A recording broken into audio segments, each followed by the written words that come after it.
In this module, we are going to talk about ecological cycle. This slide shows us that how this ecological cycle works, and we can see carbon cycle, phosphorus cycle, nitrogen cycle, water cycle, and then oxygen cycle. It is all a biosphere up there, and down there you can see different cycles. Human activities are responsible for increased carbon dioxide and nitrogen levels in the atmosphere and biosphere, respectively.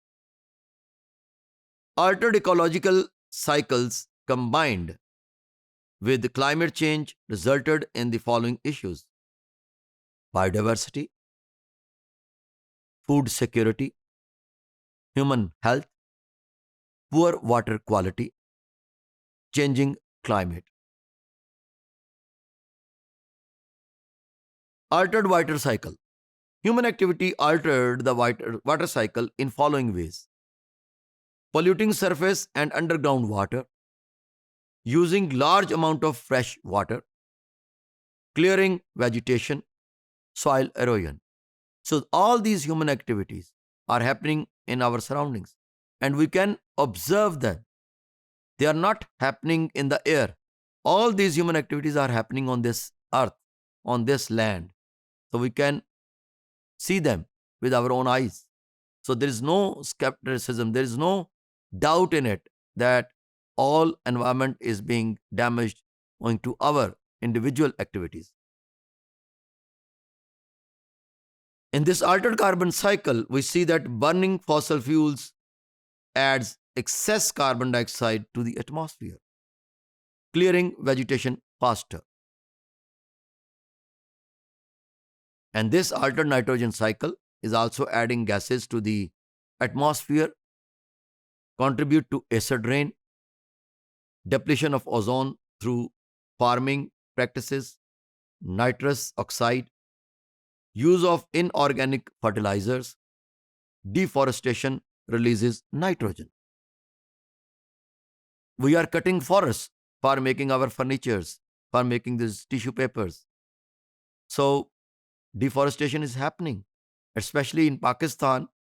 Deforestation is going on very rapidly.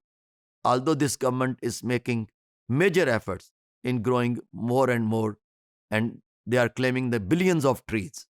The billion tsunami project of the present government is appreciable in this regard, that we are really ready for repairing our damaged environment. This altered phosphorus cycle, large amount of phosphate is removed from the earth to make fertilizers. Deforestation reduces phosphorus in tropical soils. Fertilizers add phosphates to aquatic system. So our marine life is damaged owing to this climate change. Altered sulfur cycle. Burning coal and oil adds sulfur dioxide to the atmosphere. Conversion of metallic ores into free metals such as copper and zinc also releases sulfur dioxide. So this is how ecological order is being altered through these cycles, and how we are damaging the environment ourselves. There is no other species that is damaging this earth environment as much as we human beings are damaging our environment.